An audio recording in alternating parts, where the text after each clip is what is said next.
Hello, everybody. Welcome to One Day Today. We are on episode 44, and we have some more beautiful, amazing souls sharing their stories, sharing themselves, sharing their gifts. I'm really excited about both our guests today. Today, it's been a beautiful day for me, and I'm really, again, just being in this space. It is really amazing to just be a lighthouse for all these amazing people who are doing so many incredible things in the world despite pandemic and despite the civil unrest and all the change and transformation that the world is experiencing. And for me, I feel like this is the front lines of just people just contributing their beauty and planting seeds of joy and of love in this world, and creating a new conversation based on that, based on just the common denominator of that underlies everything, which is love. And we all, when we show up to ourselves truly and to each other, that's where I want to live. That's the possibility that I'm standing in, and that's my commitment for this space is for our guests and for you to be loved, and just with radiant acceptance and radical acceptance that you are the gift that you are, and we all are able to receive what you are and who you are that enriches us. And it's a beautiful place to be when we can focus on just the beauty that's already among us. You don't have to go far. So this is a exciting day for me. I'm glad you're here with us. Let me say hello to Matthew, our co-host. How's it going, Matthew? What's up, brother? Doing good, brother, man. I was just out doing Postmates run and ended up right by the quarry, so decided to come for a swim before I hopped on the show, and still out here now. This looks beautiful there. I'm a little bit jealous. I want to go to a stream. I could jump into a body of water about now. It is beautiful. I really wish I had found a spot where you could actually see the quarry in the background and how blue the water is, because it's pretty amazing. And speaking of seeing the beauty among the world, like what you said reminded me of something Abraham Hicks says a lot, and I'm probably not going to get this exactly right because she talks really fast when Abraham is talking. But um, when you are in alignment, all you will see is what is in alignment because that is what you're attracting to you, basically. And I kind of feel like that right now in a lot of ways. Like, even though there's a lot that's going on in the world that many people would call ugly or harmful, it's like all I can see is the beauty in it. All I can see is the good that's coming from it. Um, even Christ said, all things work towards good for those who love. And in trusting that, that's all I see. And it's Hmm. it's like this quarry that I'm at right now. Like, it's just everything is beautiful. Everything is absolutely beautiful. And I'm just really glad to be here. Absolutely. It is beautiful, and I totally appreciate all that.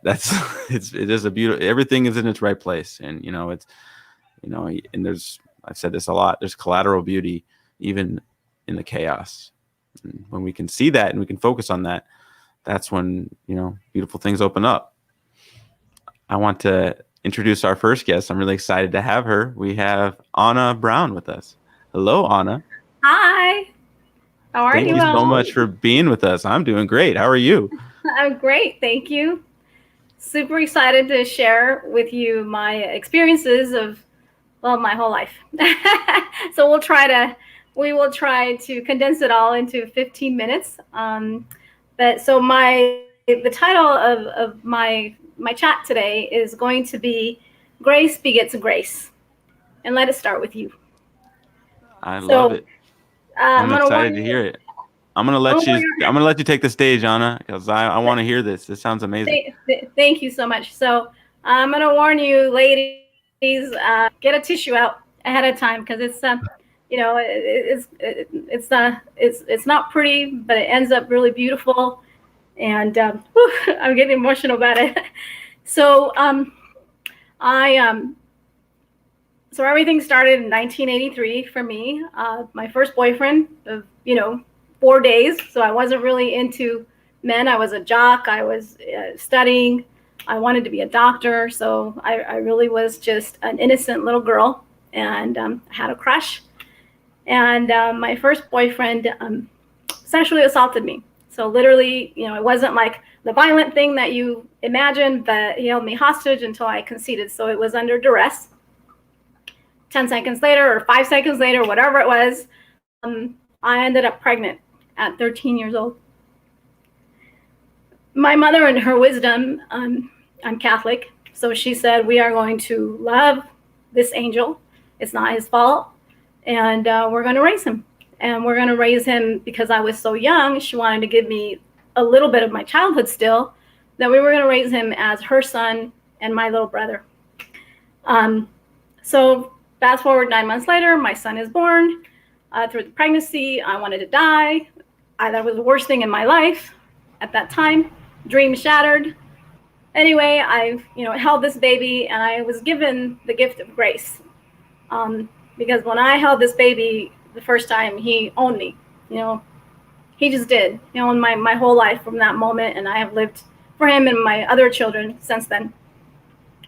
Fast forward to now. I'm 51 years old. My son is 37. He's about to retire from the Air Force. I would go through that whole thing 1,000 times again because I adore my son. And last year, he gave me the greatest gift, and what I call the gift of grace. So about 10 years ago, my son, he did really, I got married, I had a family, went to school. So I was able to live pretty much a normal life, and I forgot about that little girl from back then. But so about 10 years ago, my son said, Mom, tell me about my dad. So I basically said, yeah, we had unprotected sex and I was young and you were born. And I will help you find him if you want to find him. And we looked and we didn't find him. And then a couple years ago, my sister gave him a DNA kit. And he, submitted the DNA kit, and about 10 months ago, he texted me and he said, hey, Mom, I have a half sister. And it went way over my head. And jokingly, I replied, well, baby, if I had another child, I would know about it. It didn't even fathom in my mind that his dad, biological dad, would have had, other children. And so he and I never had any contact, even through my pregnancy or anything like that.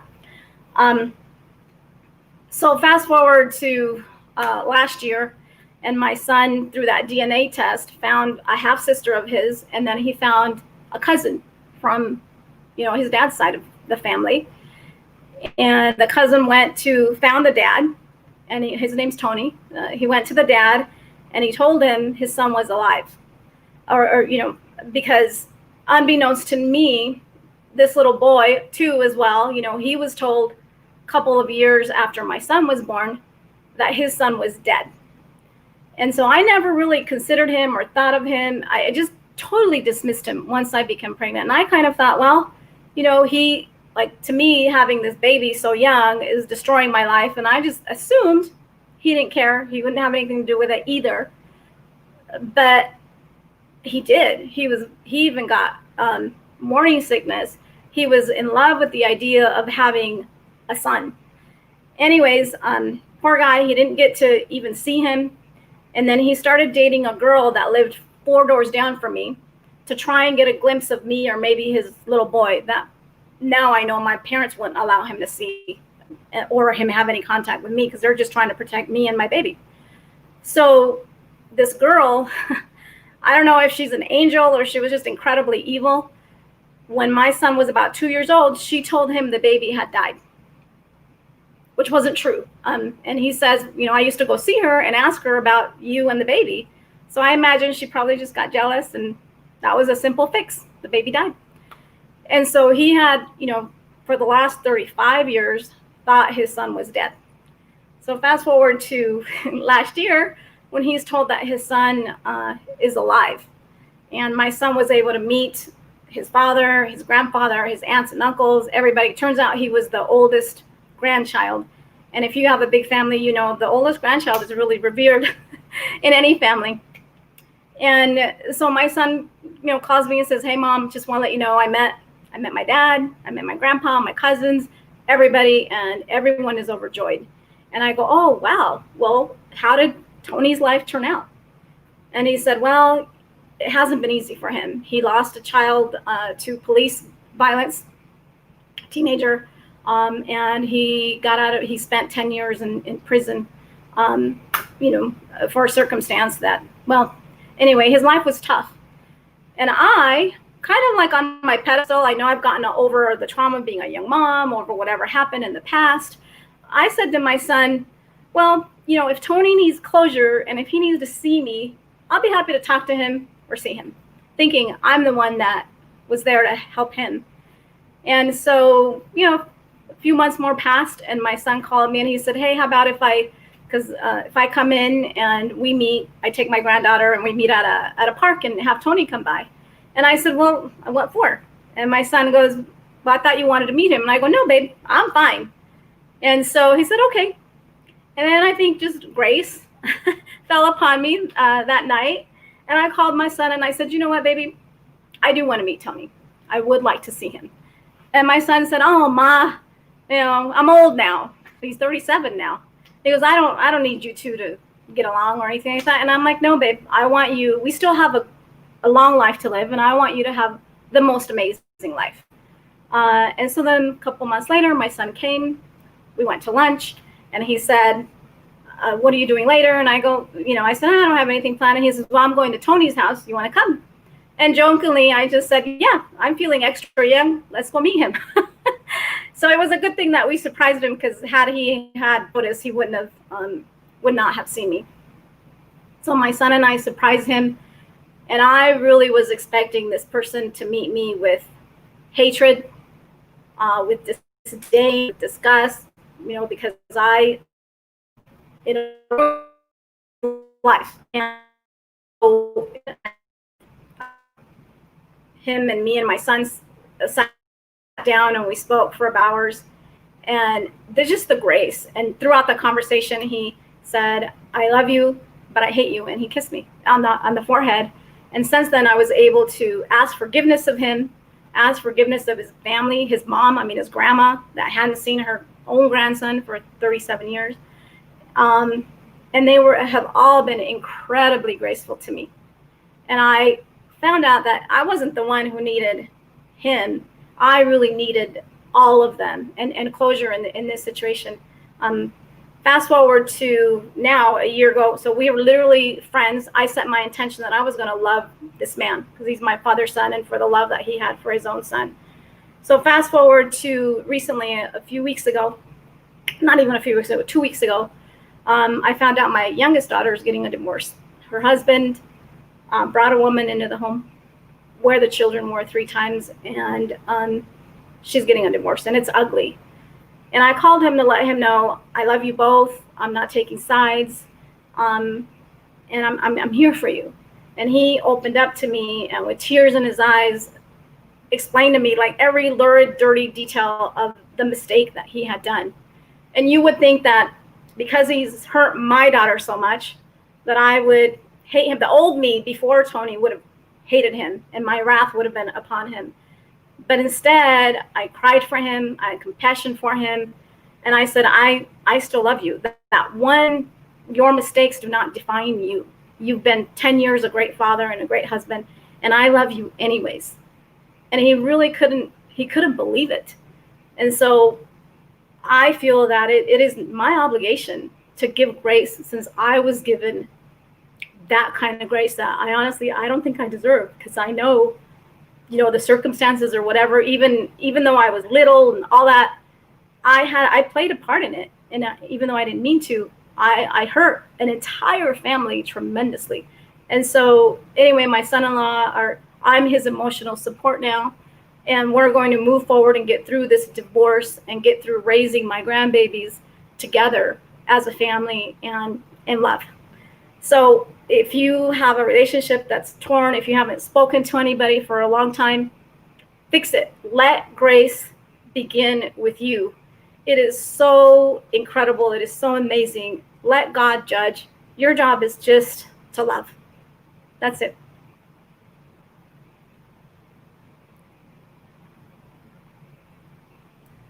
Thank you, Anna, for sharing that. You're welcome.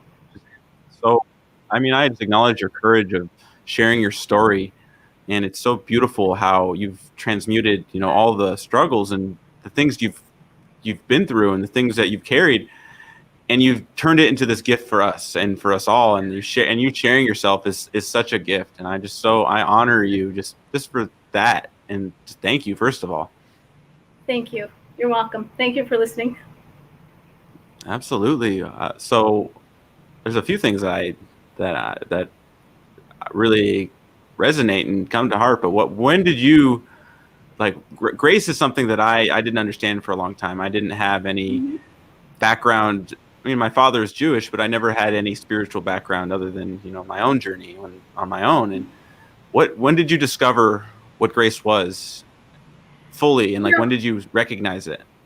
I think I've known about it all my life. It's talked about, and from growing up and all of that. But really, I think I really got goosebumps just from when I met Tony. When I came into his place and he hugged me and said, "Welcome." And then we sat down and talked, and he'd cry every time he talked about the moment when he met my son, when he found out he was alive, how traumatic that was for him, and how exciting it was to know that after 35 years your oldest baby boy is alive. And so what a gift for him, and then and also me, and just the grace that he gave to me. And again, when I met with him again without my son, we had a long conversation, and just the innocence about him, because he even asked me, he goes, "You just stopped talking to me. I don't even know what happened." I'm like, "Tony, you made me pregnant. Like, that's what you did wrong." And but I had set my intention before I met him that he is my son's dad, and I am going to love him, because all in all, everything turned out okay. I had a rough, maybe from the time I had him till I was graduated high school, but I was still able to have a life. I was able to thrive. Like, my son was a blessing to me from the moment that I saw him. So I had this gift of this child that I robbed him of. He never even got to see him. And later I talked to my mom, and she said, yeah, he called. I found out that he had gone to see me. He was turned away, that my father told him, "You're young, walk away and don't ever look back. I got this."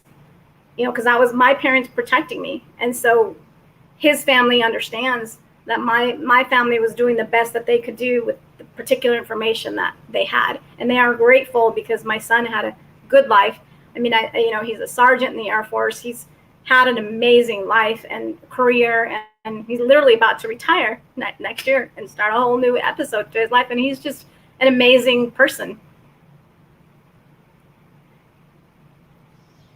So that was it. So instead of them seeing the pain, they really just felt the gratitude for what I did as a mom for my son.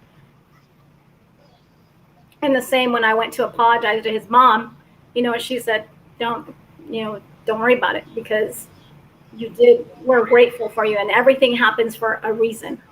And so, I just have to accept it, be graceful and accept that. And we are really, truly, I love him, he loves me. And we're truly, like, it's really, really incredible. To me, it's just miraculous, because I'm feisty. I can be judgmental. I'm black and white. I don't see gray. And it was like, but to have that grace, to be able for him to change my heart in such a way, because I know that if this circumstance had happened and I had not met Tony, I know I would have harbored judgment and hatred or whatever it is, towards my son for betraying my daughter. I mean, that's, my mom says there's two things worse than death: drug addiction and betrayal. And how painful those things can be. And he did this to my little baby girl, and he's got 2 children, and now his whole life is destroyed because of a couple bad choices. But instead of me wanting to punish him or hurt him, I am protecting him. And because I I need my children to have a father who's emotionally stable. He loves my daughters. He doesn't want this divorce, but I'm helping him to survive this. I'm obviously never going to be a mom. Um, so I can't even pretend to understand what happened the day you held your son for the first time. It's a miracle. Like you just have the face of God, and it's really literally just love, just sure, true unconditional love. And love breaks all bonds. It does. It sure does. And all chains. And really, that is the answer to everything. All family issues, all relationship issues is just love. Just break down and just choose to love unconditionally without judgment. And that is actually, I grew up reading Dr. Wayne Dwyer, Pulling Your Own Strings, Your Erroneous Zones, and in his what I learned as a child, from him was when you reach true enlightenment and you want really true happiness, you cannot judge. So that has been, my life's mission is to learn to live a life where I don't judge. But, I'm human and I falter. And when it comes to extreme cases like what happened to me and what he's going through, what my daughter's going through, it is so easy to judge somebody when they falter, when they fail so miserably. And along the way, they hurt so many people. And that's like, Right. to me, that's the crux of it. Like, judgment is the easier path. Mm-hmm. Yeah. It's easier to be angry than it is to actually feel the heartbreak and find the love underneath that. I've got to disagree with you, Matthew. It's easier to feel to just let grace and love envelop you, and it's more productive all the way around. I have not had that experience, at least not like not yet. Like it's always the anger comes first, Um, and like this is I can only speak from my own experience, right? Like this is just for me, but like it's always been the anger comes first, and then it's like then there's the moment of okay, there's the anger. What's really going on here? And inevitably there's going to be a fear underneath the anger. it, every single time it's the anger is based on a fear, and so if I can find the fear and identify that and then identify the lie that created the fear to begin with, then hit it on the nail. The lie that created the fear and the doubt. And yeah, I believe that the devil's greatest weapon in his castle, he's got a room specifically for the wedge of doubt, and it starts so little and then it can create grand canyons in between families. yeah, and that's kind of what I meant by like the easier path, like that it feels like for me anyways that's just like the default. Like it's Right.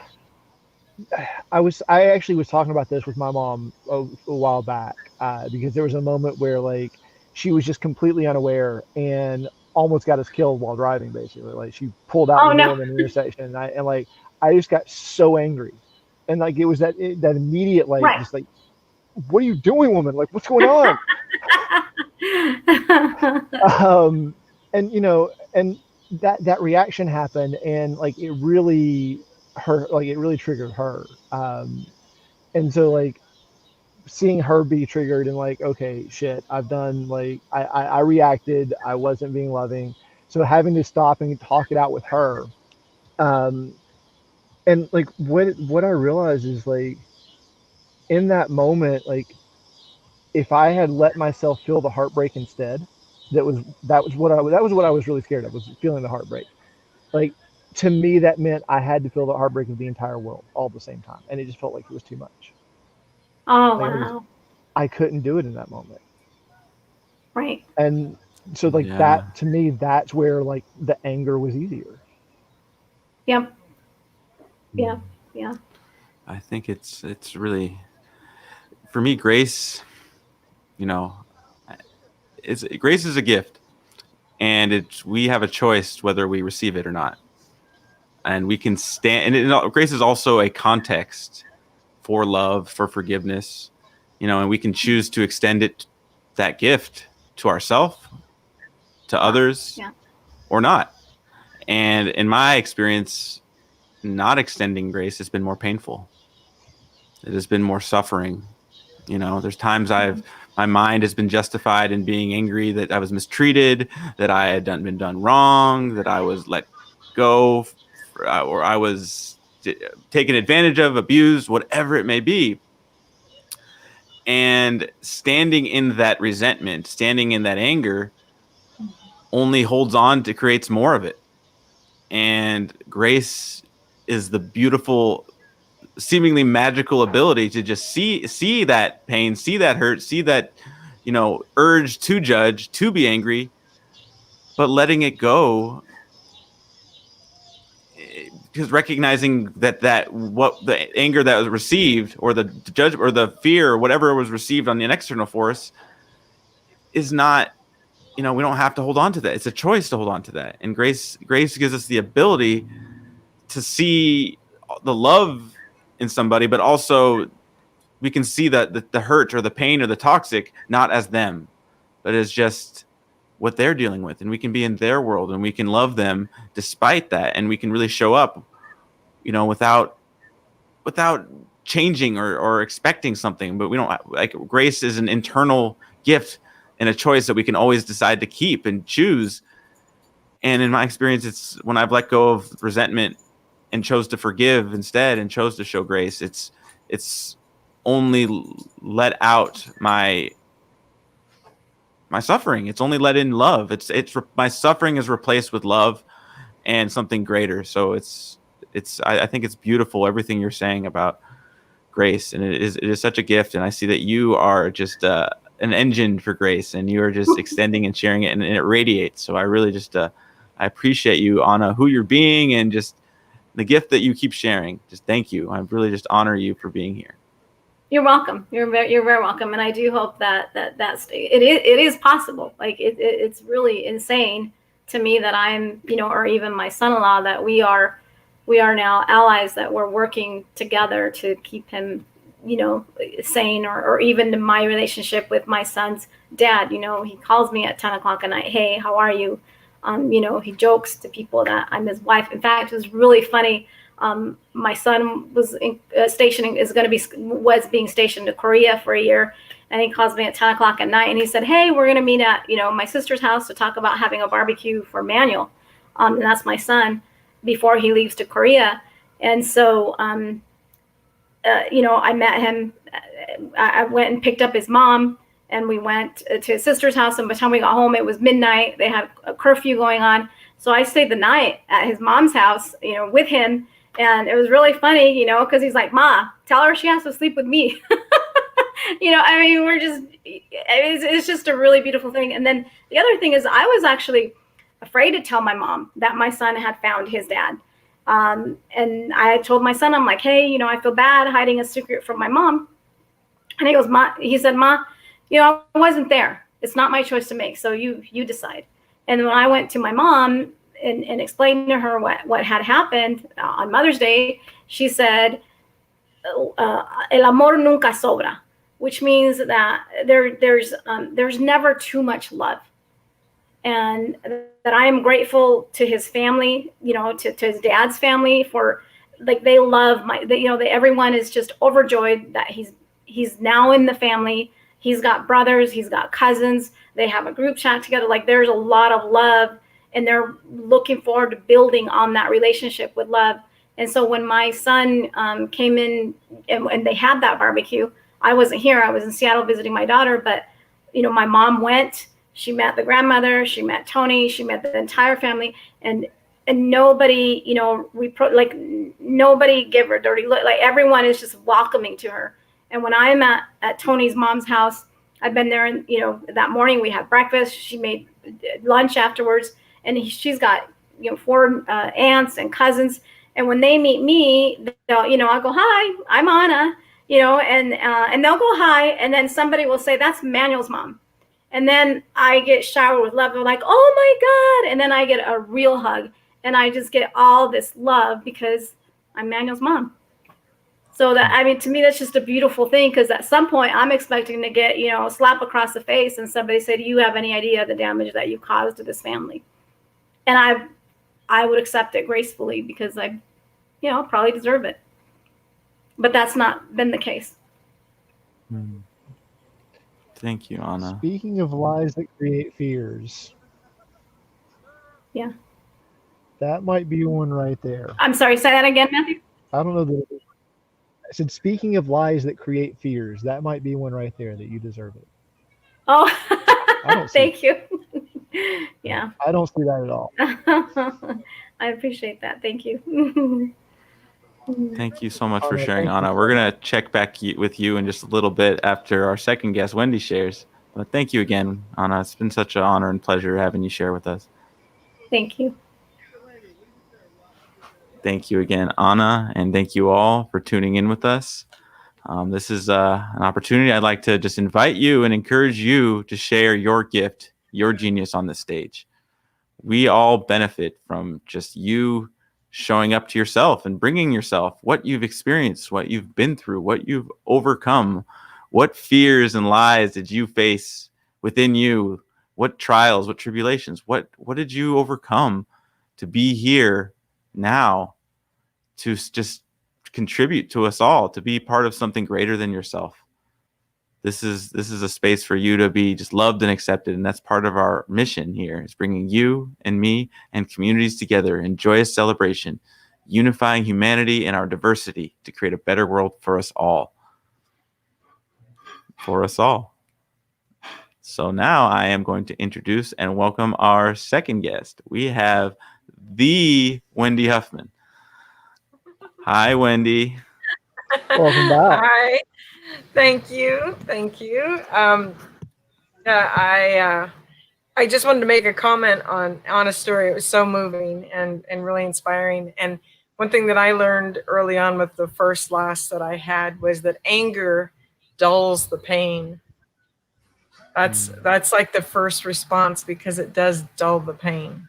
And then when you get to the root of that, it's like, oh yeah, it's much easier to feel angry. You know, you don't feel the pain as much. So anyway, that's a little bit of wisdom from my experience. Well, thank you for sharing. Yeah. So it's so great to be here. Thank you for inviting me. This is just great. You know, welcome back. Thank you. Yeah, I'll just tell you a little bit about how I got to where I am today. Like it's on this path. I'm here today to tell you about energized health. And this is a new scientific breakthrough on intercellular hydration. And just to give some background on me, I've been an interior designer forever, like over 20 years. But in 2009, I became a biohacker. And what that means is, like, my husband and I, biohacking, that term was coined by David Asprey, the bulletproof guy.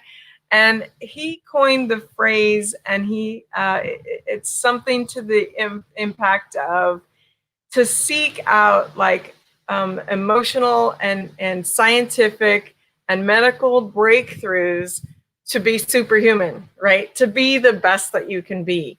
And so that's kind of been my focus. Like I've studied all the latest focuses, like Dr. Mercola, Dr. Stephen Gundry is actually my doctor since 2009. And Dale Bredesen, The End of Alzheimer's, I studied his book, and I reversed dementia in my mom at 90 and at 85. And let's see, Dr. Daniel Amen. And I just have this list of all these scientific breakthrough books that I think are cutting edge. And the problem that with the mainstream, with the average person, is that these kind of scientific breakthroughs don't filter down to modern medicine for 15 or 20 years. And once I figured that out, I'm just like, oh, heck no, I'm not waiting. I want to know what's cutting edge, because I want to die young at a very old age. You know what I mean? Right? I want to make it last as long as possible. So, I mean, if you want an example, like I have a micro plate vibration machine. I have a Rife machine. I have a heart monitor, a heart math monitor for biofeedback.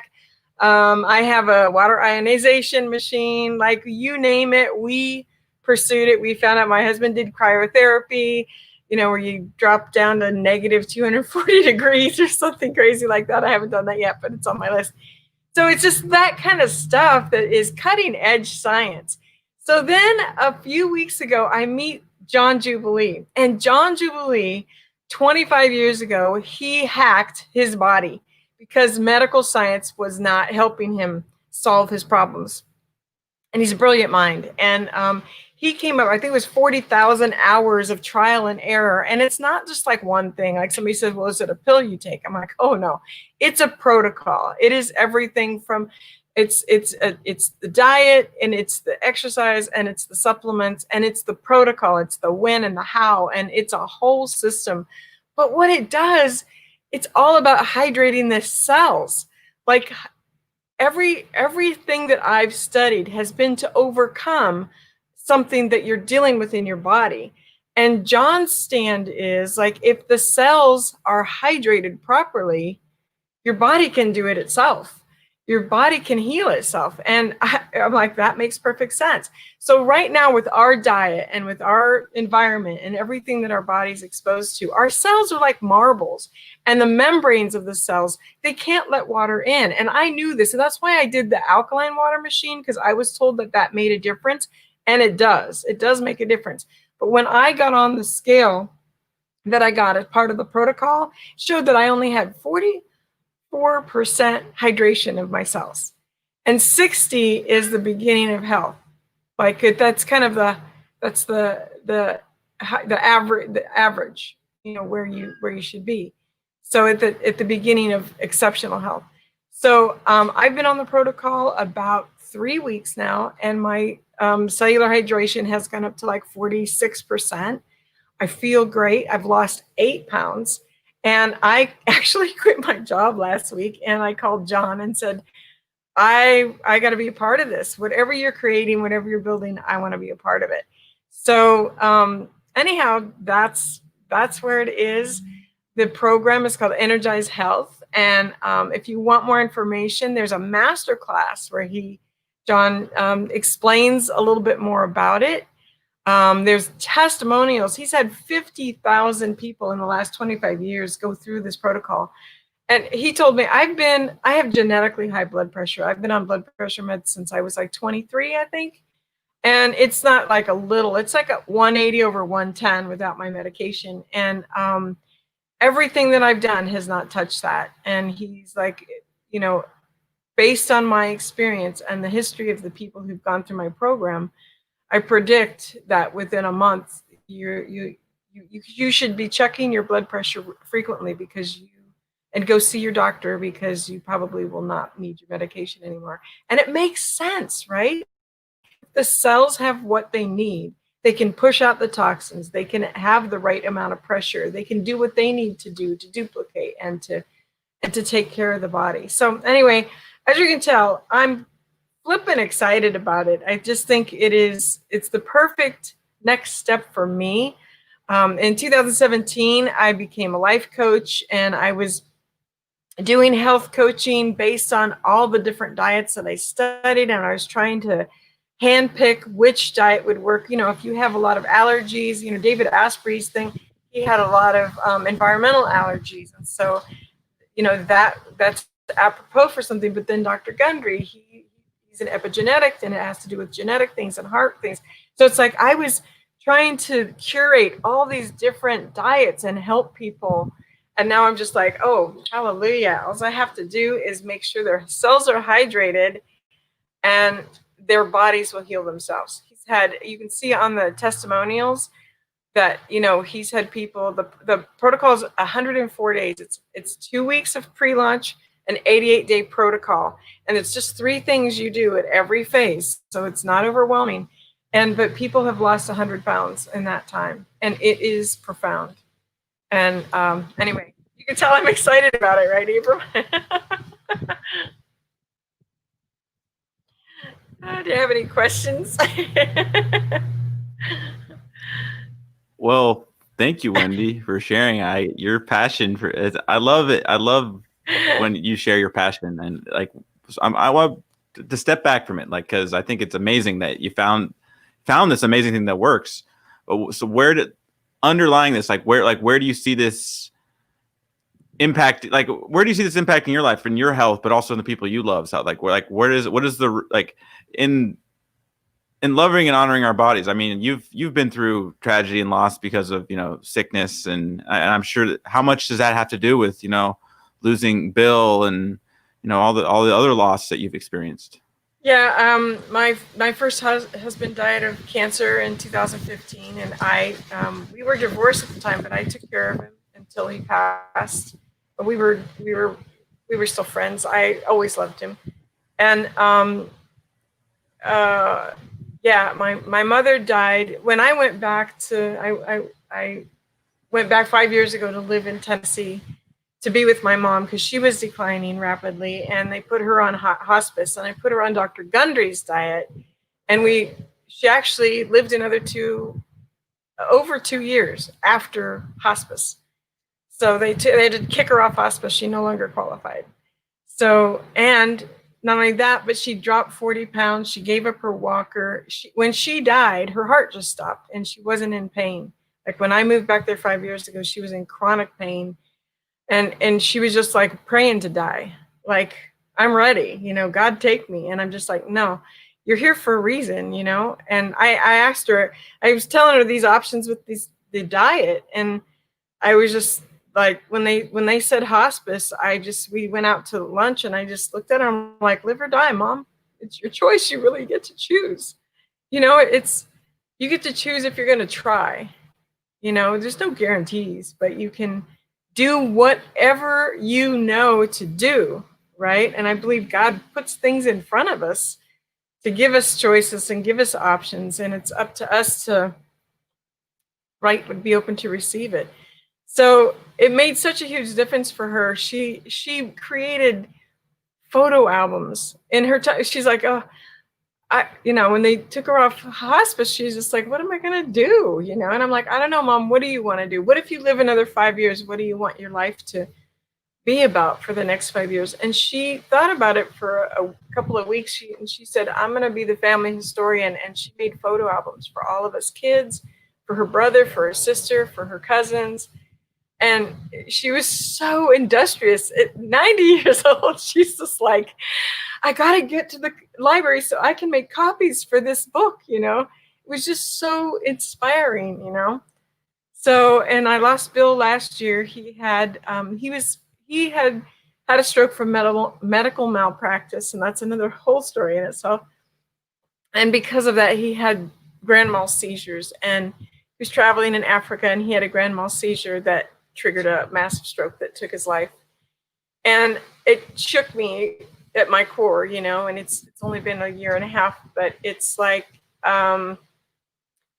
we did everything that we knew to do. Ultimately, that's all we can do, right? This, it's just, I'm not going out without a fight. You know what I mean? It's not going to be because of a bad lifestyle. It's not going to be because of poor eating choices. It's not going to be because I didn't get out and walk every day. You know what I mean?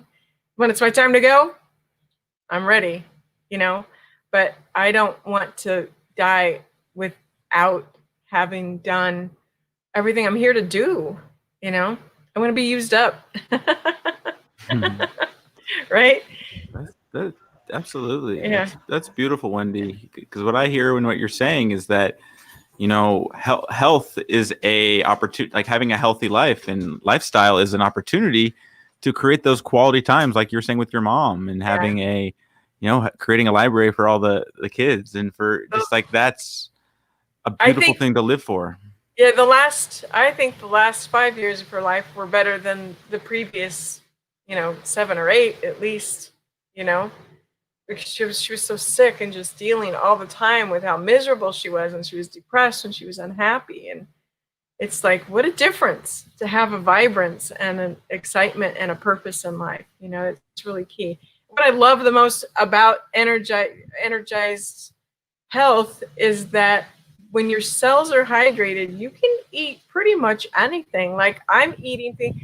I've been on the Gundry diet since 2009, and it made a huge difference for me. I'm not saying it hasn't. My blood work, we would have 14 vials of blood taken every 6 months, 38 pages of blood work, and we'd go over it with the Dr. Gundry, and he would prescribe supplements. I was on 26 supplements. Bill was on 42.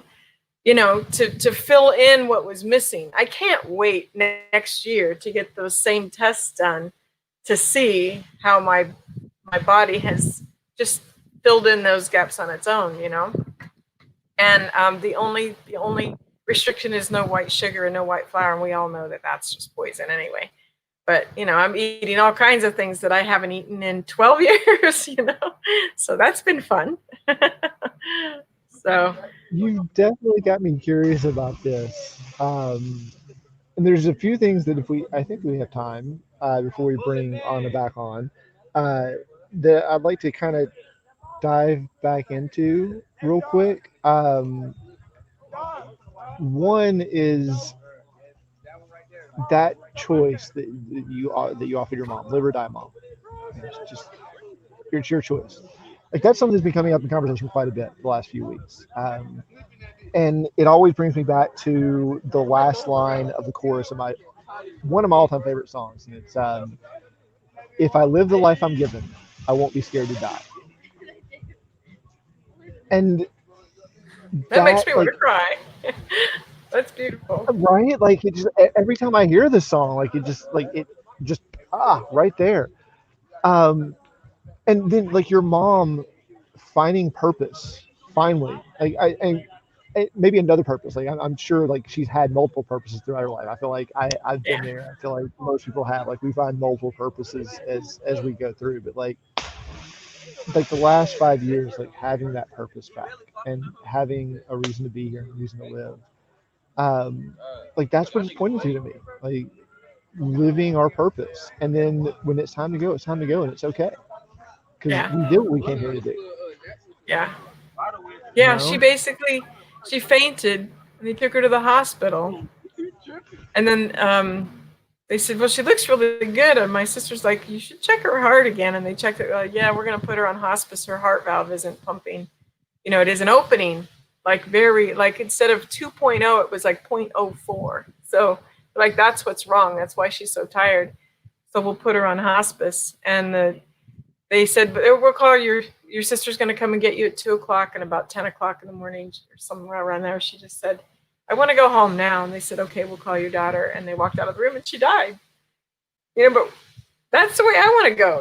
It's like no pain, just like, yeah, I'm ready to go, and just, compared to, chemotherapy and, watching someone waste away and the battle of your body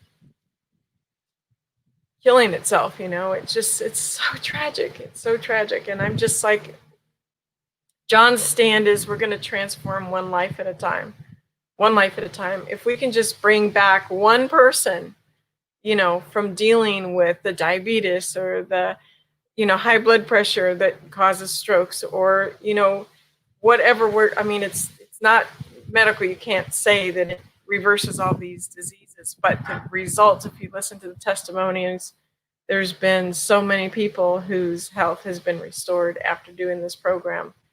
And he offers a money back guarantee on it. It's like, it's extraordinary. It's an extraordinary opportunity. I'm just so excited to have found it. Like, this is like the missing piece of the puzzle, I kind of go, thanks, Bill. I know he kind of sent me in this, put me in a room with John Jubilee in a networking group so that I would get to hear that story. And it's like, now it's part of my story. So thank you for sharing it. Yeah, I went ahead and put the website there at the bottom for anyone who wants to check it out. And feels like it's time to bring Anna back on and let her have a little bit of a say in all this. Yeah, wonderful. Thank you for all that information. I definitely do agree about the hydration is really important, and a healthy body does heal itself. I totally believe that. So Yeah, very interesting. I'm looking forward to, and I had never heard that term. What did you say? Biohacking your own body? Biohacking, yeah. Biohacking. It's, if you do search on it, and David Asprey's brilliant. I love the man. Quite the fan. And Tim Ferriss and David Asprey were probably the first two. And they just like got curious about like, if we can hack a computer, you know, why can't we hack our body to make it work more efficiently? You know, to kind of look behind the curtain and find out, why does this work? How does it work? And how can we like recharge it or whatever? So there's a lot of hacks out there for, you know, how to manage things, and it's pretty fun. It's actually pretty fun to be a part of. Always doing crazy new things. What you said at the beginning about how like it takes 15, 20 years before like a lot of the new discoveries trickle down into common medicine. Like I actually had something that drove that home just the other day. I was watching a video about advanced biology, and they've actually mapped out the mechanical structures of the cells to the point where they actually understand how the proteins unfold to move debris and waste around the cells and how it comes in the cells and how and I had no earthly idea that had been understood at that point. Like it's not common knowledge. It's not out there. Yeah, and like Dale Bredesen wrote the book The End of Alzheimer's and Cognitive Decline, and I took it to my mom's doctor, and he'd never heard of it. And I said, well, can you please just test her D3? And he's just like, I wouldn't know what to do with the results. And I'm like, I know what to do. If you can just do the test for me, I know where it's supposed to be, and I would know what to do with it, you know? So it's like, and they say that a medical doctor now, 3 years, the way science is progressing, 3 years after they graduate, what they've learned is obsolete. It's already been like enhanced and, you know, it's shifted. So, and there are a lot of doctors that keep up and that, you know, I mean, how to sew how to do surgery and stuff like that, that doesn't change. But when you're talking about health and like restoring health and fighting disease, like I don't necessarily think chemicals are the answer. You know, I think our body can do this if we give it what it needs. You know, it's perfectly equipped to battle it if it's given what it needs. We just have to figure out what that is, and that's what biohacking is. Personally, I am super excited to start seeing Western and Eastern doctors communicating. Like having that indigenous knowledge that, and I don't know if you've heard the story of the Dalai Lama's physician, how he diagnosed someone in like literally 30 seconds just by smelling his urine, and diagnosing with a failing heart valve. And all the doctors were amazed. Like, how did you do that? And he said, you're only using your 5 senses. It's like, trusting you with medicine is like trusting a blind man to lead me down a set of stairs, basically. You're not seeing the whole picture. Yeah, doctors study disease. They study sickness. And then but they don't use health as a way of curing it. They're attacking the disease from a chemical, like what chemicals can we use to kill this disease, instead of what is the body missing? What's lacking that we could give it to help it heal itself? And I think John Jubilee has found like it's cellular hydration, like really exactly what you're saying, autophagy. Like the cells die, they need to be cleaned out. They need, Dale Bredesen in The End of Alzheimer's, he was just like, they're running all these pharmaceutical tests to try to get rid of amyloid plaque, right? Because they determined that people are losing their memories in Alzheimer's because of amyloid plaque. So let's kill the amyloid plaque. Turns out they've discovered the amyloid plaque is encapsulating toxins. It's protecting the brain from toxins. And that's what's plugging up all the vessels. But that's also killing off the memory. But what we need to do is what? We have to detoxify. It's the buildup of toxins in the brain that's causing this. And Dale Bredesen's got this protocol, that works on that too. But again, he's kind of doesn't have the cellular hydration in there, which I think would be the first step for me, to try that first and see if that doesn't give the body what it needs to flush those toxins out. Because it's cellulite. I've had cellulite my whole freaking life. And you know what it is? It's fat encapsulating toxins. And it doesn't want to release them. You can't get rid of it because what's your body going to do with it? If it releases it, it goes in your system and it's trying to protect you.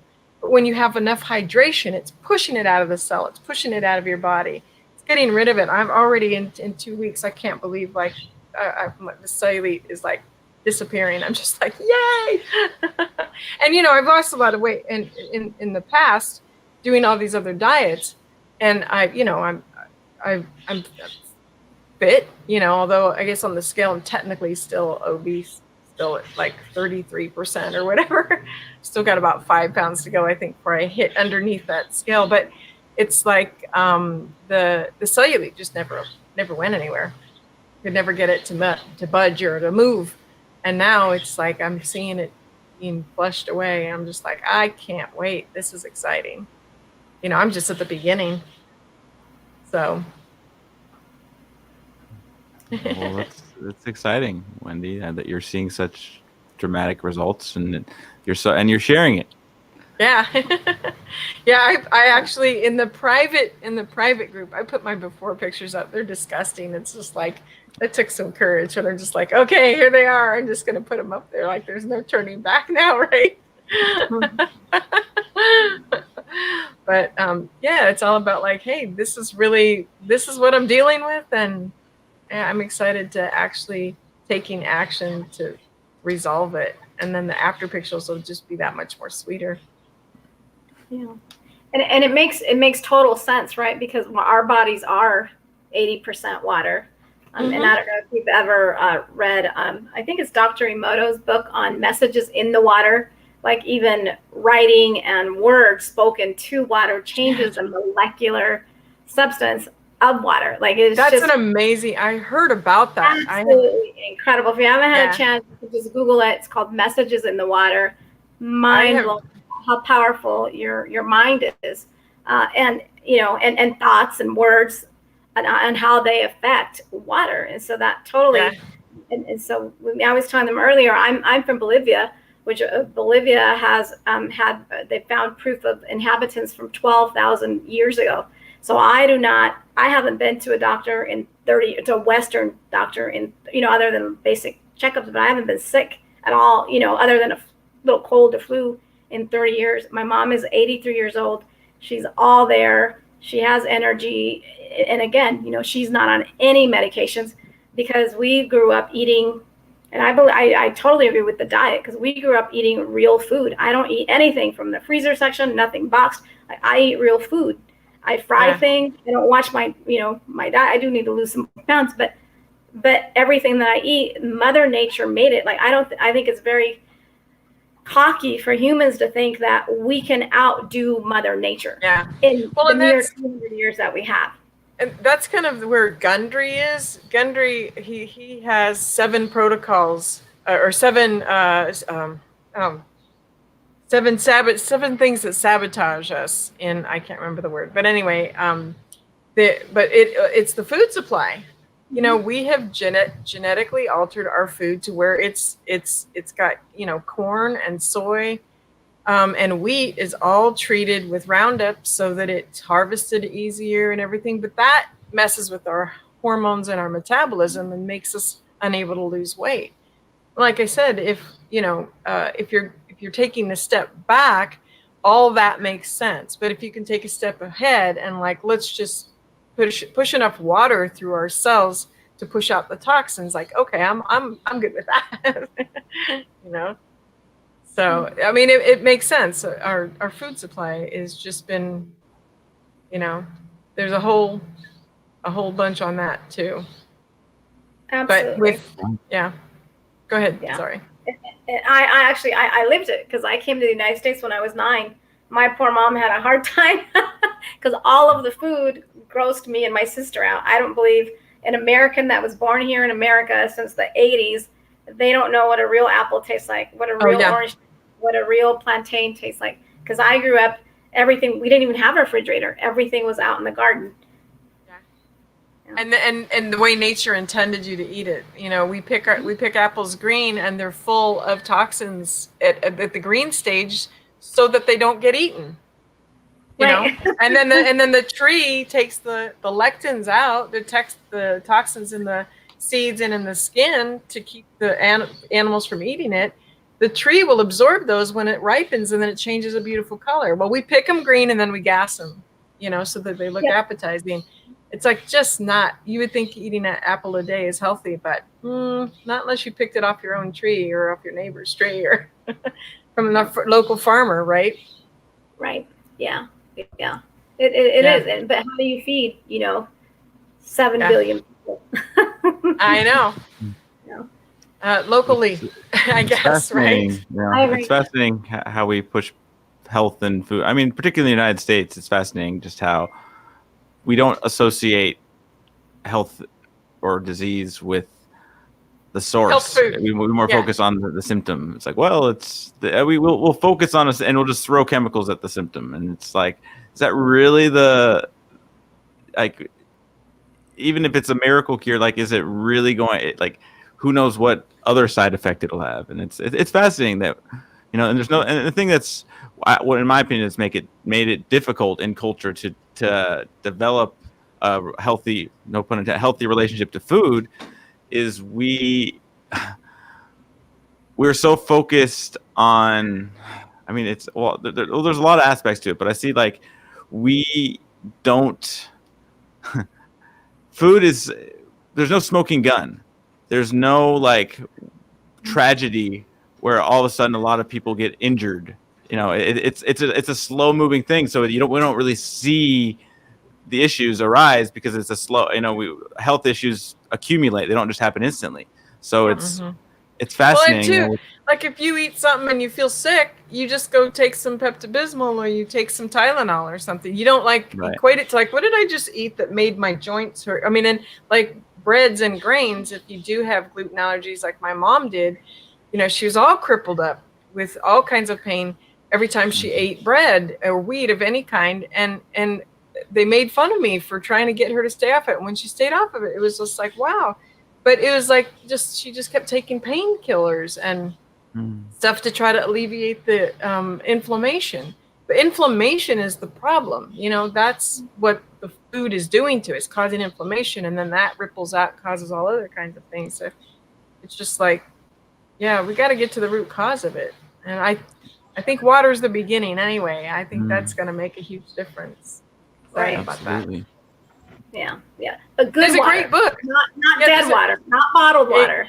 Exactly. Yeah. Live water. There's a great book that speaks to that, Abram, what you just said, called The Slight Edge. It's one of my favorite books of all time. And it talks about how it's the small decisions we make daily that make a difference in our trajectory. It's a great book. I really appreciate you both being here and sharing. I wanted to give everybody an opportunity to say any last piece if you'd like before we close out. I really appreciate both of your shares, and thank you, Wendy, for sharing your biohacks. But Anna, or Wendy, do you have anything you'd like to say before we say goodbye? Just thank you for who you are in the world, Abram. Yeah, thank you both very much for this opportunity. But choose love. I love that. Thank you both. Absolutely, I agree. Choose love every day. Every day. Choose love. Even when. One day is today. Yeah. You beat me to it. Sorry, I stole your French line. I'm sorry. Yeah. I was wrong. I won't ever be upset about you saying one day is today. But thank you both so much. I really enjoyed I really appreciate you both sharing with us. I hope you'll come back again soon, Anna and Wendy, for a third time. I would love to have you share and have more conversations. And this is just keeps pointing me to what's possible when we share our gifts and when we actually contribute to each other and are generous. Like we all gain by what each of us shows up, and when we live in our passions and live in our true authentic self and really express that, and there's no limit to what's possible when we actually live in that space and in the possibility, and just living in grace and living in health. Those two things an entire life is impacted by just those two things, you know, and I think it's beautiful to recognize that. And thank you both for being here and sharing with us. It's my pleasure. Thank you. Yeah, anytime. Yeah. Awesome. Well, we are gonna keep it coming back with you guys soon. I hope you both come back soon. And thank you all at home for hanging with us. This has been a great conversation. I really appreciate you being with us and just sharing your time and your energy. Again, I want to invite you to share your gift on our stage. You have a gift. And again, this is maybe I'm being selfish, but I want your gift. I want you to share who you are. I want to experience what you've experienced. I want to know what you've been through. I want to know what you've overcome, because when I hear your story, it makes me connected to who I am, and it makes me connected to who you are, and it makes it easier for me to share, and it makes me easier for everyone to share. And it's the gift that keeps giving, the gift of transformation. When we share ourselves in a safe space of authenticity and vulnerability, magic happens. And it's every day I'm reminded of it, and I'm just humbled by being able to do this in the first place, and that we've had so many amazing people who have just generously supported and shared themselves. So this is what we do at One Day, and it's about our vision of humanity rising in a connected world, with each person's unique contributions being valued and magnified through a higher level of collaboration, producing unprecedented new realms of possibility. Thank you all for joining us today. We'll see you next week on Tuesday. I love you all. Be safe, be well. And like Wendy said, one day is today.